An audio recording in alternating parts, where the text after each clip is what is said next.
founder and pioneer, plus their coordinator and the whole team for the tremendous job that they are doing for the society.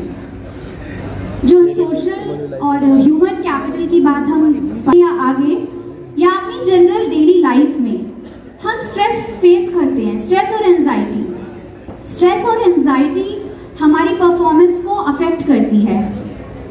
वो negatively भी कर सकती है और आपको थोड़ी हैरानी होगी जान के कि वो पॉजिटिवली भी कर सकती है।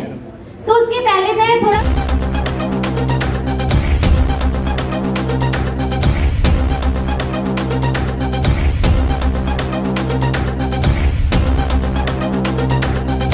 स्ट्रेस की जेनेसिस पे जाना चाहती हूँ। स्ट्रेस कहाँ से ओरिजिनेट हुआ? देखिए, स्ट्रेस जो है वो हमारे जीन्स में कोडेड है, मतलब ये हमेशा से रहा है। उसका कारण ये है, एवोल्यूशनरीली अगर हम देखें, एवोल्यूशनरी पर्सपेक्टिव पर अगर हम जाएं, तो जब हमारी सोसाइटी उतनी सिविलाइज्ड नहीं थी, उतनी डेवलप्ड नहीं थी, हम लोग just like other animals, mammals हम थे और जंगलों में रहते थे, तो वाइल्ड एनिमल्स से प्रोटेक्ट करने के लिए हम क्या करते थे? अपने आप को बचाते थे, सर्वाइवल करते थे।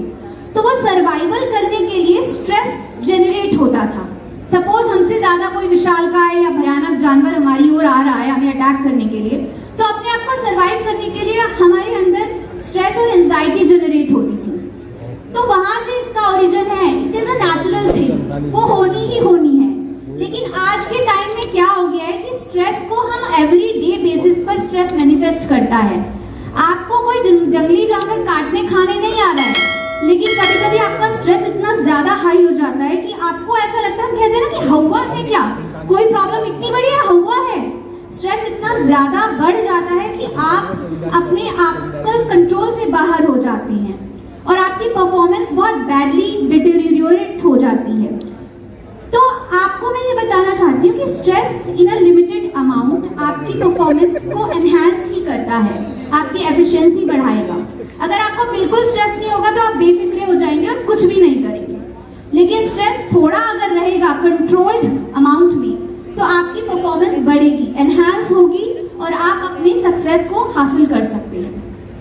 अब बात आती है प्रिपरेशन के टाइम पे स्ट्रेस को हम कैसे डील करें, क्योंकि मेरा टॉपिक भी यही है, how to handle stress and anxiety in a hyper competitive world.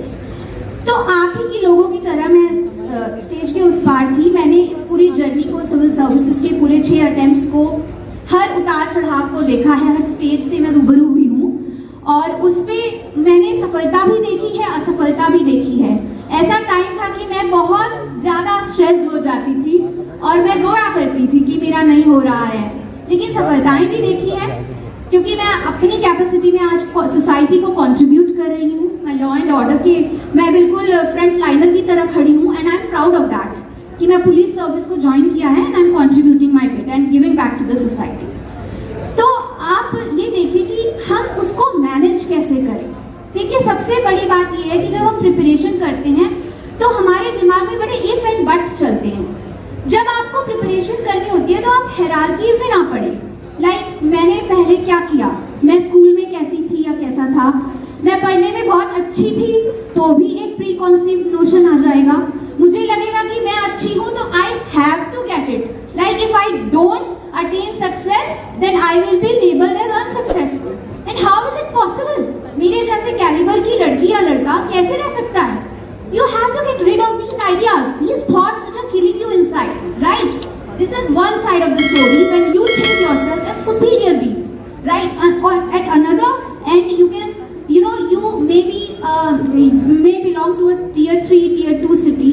आप आए हैं, आप देखते हैं दिल्ली में आपने राजेंद्र नगर करोल बाग में ज्वाइन किया और वहां आप देख रहे हैं कि IITians आ रहे हैं, IIM से पास आउट होकर लोग आ रहे हैं और आप देख रहे हैं कि किसी ने स्वेटशर्ट पहनी है, पीछे IIM लिखा है, आप उसी से थ्रेटन्ड हो गए। तो ये इंटिमिडेशन जो आप फील कर रहे हैं डीप इनसाइड, आपको उससे बाहर निकलने, आप एकदम निर्लिप्त हो जाइए। मतलब आप ऐसे भाव से काम कीजिए कि आपको I have to enjoy this journey, मुझे इस प्रोसेस में सीखना है एंड सीखना is a continuous activity, learning. मैंने बहुत सी साइकोलॉजी की किताबें पढ़ी हैं, मैं एक लाई भी थी आपको को थोड़ा सा एक डेमोन्स्ट्रेट करने के लिए। एक अमेरिकन साइकोलॉजिस्ट हैं कैरल एस ड्वेक, उन्होंने एक रिसर्च की थी। यहाँ पे मैं आपको 2 माइंडसेट्स की बात बताना चाहती हूँ। एक होता है growth mindset another is fixed mindset. तो जो मैंने आपको एनालॉजी दी अभी कि अगर मैं सुपीरियर समझती हूँ खुद को कि भाई मैंने तो बड़े इंस्टीट्यूट से पढ़ाई की, मैं टॉपर थी और मैं अगर आईएएस से नीचे रह गई तो फिर तो भाई मेरी जिंदगी चौपट है। और दूसरा माइंडसेट है अपना ग्रोथ माइंडसेट, मतलब कि whatever comes my way I will ingrain it, I will learn, I will enjoy the process of learning। तो ये जो प्रोसेस है ये आपको ग्रोथ माइंडसेट की ओर ले जाता है। तो जो कैरल एस ड्वेक हैं, जो इतनी बड़ी साइकोलॉजिस्ट हैं, रिसर्चर हैं, इन्होंने 2 ग्रुप्स ऑफ पीपल पर एक्सपेरिमेंट किया था। एक थे जो मैथ्स में थोड़े से एवरेज थे, एक थे जो बहुत शार्प थे। अब इन्होंने क्या किया कि जो शार्प बच्चे थे, तेज थे मैथ्स में, उनको सिंपल सवाल दे दिए। दूसरी तरफ जो बहुत ज्यादा एवरेज आप कह सकते हैं, जिनकी मैथ्स अच्छी नहीं थी, उन्हें थोड़े डिफिकल्ट का कॉम्बिनेशन दिया।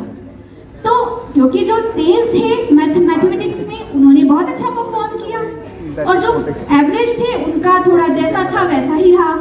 अब नेक्स्ट टाइम उन्होंने परफॉर्म किया ये एक्सपेरिमेंट कि उन्होंने दोनों को डिफिकल्ट क्वेश्चन दिए एक लेवल आगे के। तो उन्होंने ये ऑब्जर्व किया कि जो बहुत तेज अपने आप को समझते थे मैथमेटिक्स में, वो थोड़ा सा डाउन उनकी परफॉर्मेंस चली गई, जबकि जो एवरेज थे उनकी जो है परफॉर्मेंस अच्छी रही। अच्छी तो नहीं, मतलब more than what they perform last time.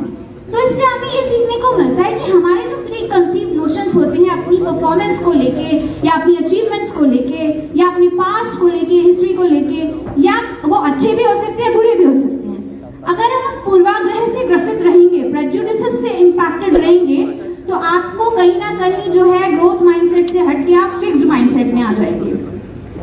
अब आपको मैं बताती हूँ कि फोकस रखना कितना इम्पोर्टेंट है आपकी परफॉर्मेंस को अच्छा बनाए रखने के लिए। अगर आप ग्रोथ माइंडसेट में बिलीव कर रहे हैं, यू आर परफॉर्मिंग, तो आप डामाडोल ना हो, लड़खड़ाएं नहीं। आप पढ़ रहे हैं, या आप स्पोर्ट्स में हैं, या आप किसी भी फील्ड में हैं। अभी आपने T20 वर्ल्ड कप देखा होगा, बहुत ज्यादा लोग क्रिकेट एंथुसियास्ट हैं इंडिया में।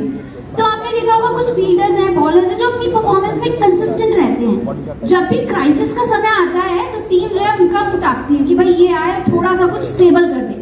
वो बहुत ज्यादा चौके छक्के भी नहीं मार रहे हैं, वो बहुत अच्छी, ऐसा नहीं है कि दमादम वो विकेट गिरा रहे हैं, लेकिन जब क्राइसिस होता है तो उनको बुलाया जाता है और वो स्टेबलाइज कर देते हैं चीजों को।